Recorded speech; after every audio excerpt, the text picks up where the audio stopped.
Baliraja tourism and water पार्कमुळे Sangli जिल्ह्याला पर्यटनाची नवी ओळख, महाराष्ट्रासह परराज्यातील पर्यटकांचे आकर्षण. मालगाव येथील बळीराजा टुरिझम अँड वॉटर पार्क हे आज सांगली जिल्ह्याच्या पर्यटन क्षेत्रातील प्रमुख आकर्षण ठरत असून महाराष्ट्रासह कर्नाटक, गुजरात आणि राजस्थान राज्यातील हजारो पर्यटक सुट्टीचा आनंद घेण्यासाठी येथे भेट देत आहेत. शेतीपूरक व्यवसायातून उभारण्यात आलेल्या या प्रकल्पाने मिरज पूर्व भागाला पर्यटनाच्या नकाशावर ठळक स्थान मिळवून दिले आहे. संस्थापक अशोक तवटे यांनी आधुनिक शेतीसोबत विविध फळझाडे, फुलझाडे आणि पर्यावरणपूरक वनराई विकसित करत निसर्गाचा समतोल जपला. त्याच संकल्पनेतून उभारण्यात आलेला हा 14 एकर परिसरातील प्रकल्प आज रोजगार निर्मितीचेही मोठे केंद्र बनला असून 200हून अधिक कुटुंबांना रोजगार उपलब्ध झाला आहे.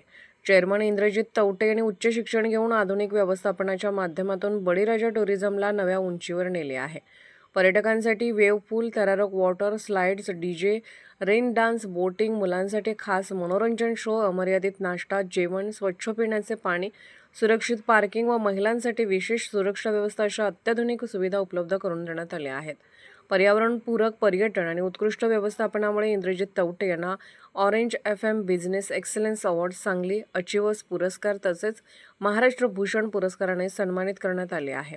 सांगली जिल्ह्याचे नाव पर्यटन क्षेत्रात आणखी उंचावण्यासाठी आम्ही कटिबद्ध आहोत असा विश्वास पत्रकार परिषदेत व्यक्त करण्यात आला. या पत्रकार परिषदेसाठी डॉक्टर सुहास खांबे, निखिल अनालिटिकल रिसर्च लॅबोरेटरी तसेच श्री भाऊसाहेब पाटील आदी उपस्थित होते. पोलीस ऑफ इंडिया न्यूज चॅनलला लाईक करा, शेअर करा आणि सबस्क्राईब करा.